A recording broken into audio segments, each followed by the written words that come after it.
Hello guys, well what is up, my name is Dan the Delight and today I'm bringing you another FIFA 21 player review. This time the man that we're reviewing is Andrea Pirlo, the midfielder from Italy, played for a handful of teams in the Serie A. So we're going to be reviewing his base stats there, then the attribute details, get into some gameplay and then see what I would rate his stats and where he sits on the list of the best midfield or CAMs, because I've used him as a cam that I've used in FIFA 21 so far. So 5'10", medium work rates, 5-star skill moves, 4-star weak foot. That is what I like to see. 70 pace, 79 shooting, 91 passing, 90 dribbling, 66 defending, 64 physical. Some really nice stats on there, particularly the passing and the dribbling. Obviously decent enough shooting. The pace is a little bit on the low side, but all round just a very solid player. We're using the 88 version of Pirlo. I paid 455k for him, so that is what I will be judging him on the back of, as if he's worth 455k. May have gone up or down since you are watching this video. But if you do like the video, please do give it a thumbs up, hit that subscribe button, let me know if you've tried Pirlo in the comment section below, and we'll get into some attribute details and then we'll get into some gameplay. I'll rank him, see where he sits on the list of the best CAMs that I've used so far. Very nice list as well at the moment. So let's get into the attribute details now. Alright, so 70 pace, made up of 72 acceleration, 68 sprint speed. The stats are very close together there, which I always like. However, 70 pace in general is just not very good, especially at this point in the game. There are some other midfielders that are doing quite a lot better in terms of pace, so we'll see how that works out. But the 79 shooting is decent enough. Attack positioning at 82, 77 finishing, 78 long shot power, 81 long shots, 71 volleys, 88 penalties. So really the penalties is the one that's the key stat there, and bringing it up, which isn't always ideal.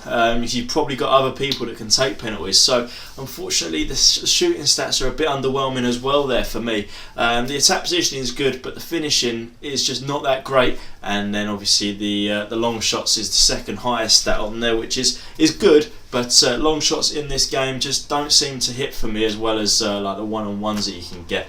But we'll see how that plays out. But the 91 passing, which I cannot say anything bad about, that I think might be the highest passing stat that I've used on anyone so far.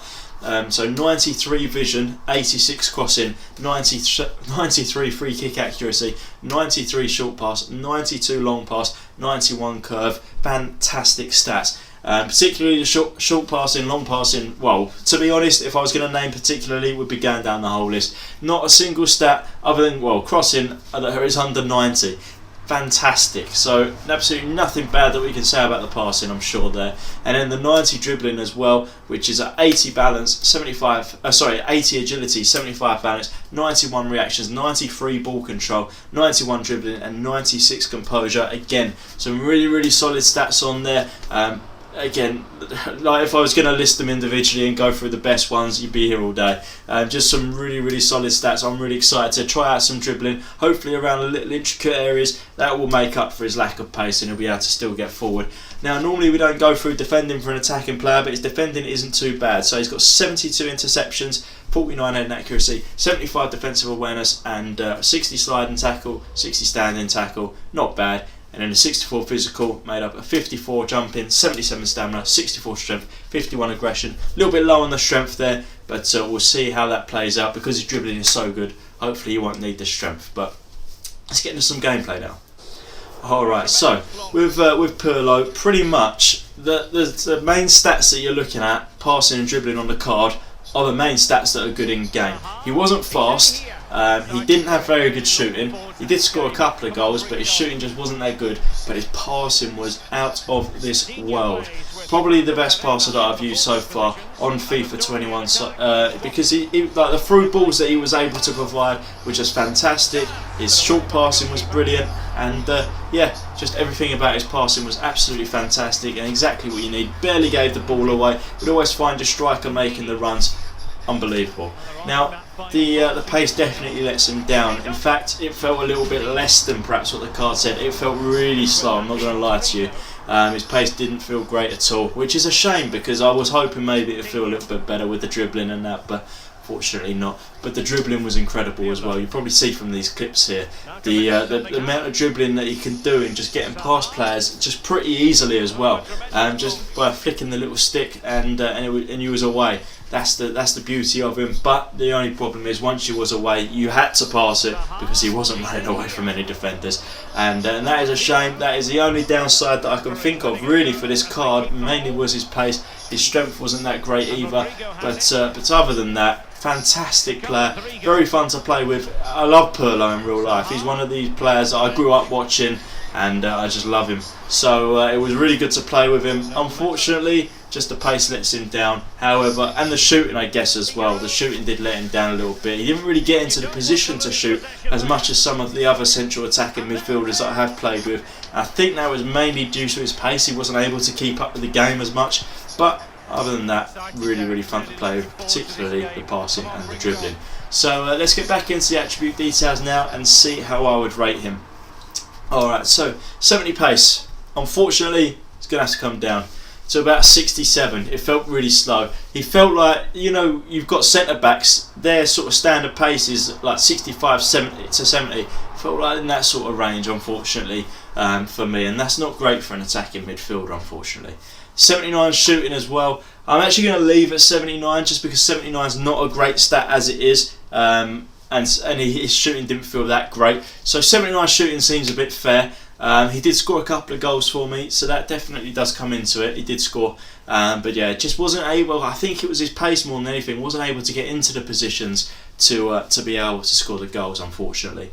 91 passing. We've discussed the passing. His passing is incredible, immaculate. I'm sticking with 91. I cannot think of anything that can top his passing, to be honest. To get a 91 or above a 91 will take an incredible amount of skill there. So 91 for the passing, just pucker passing.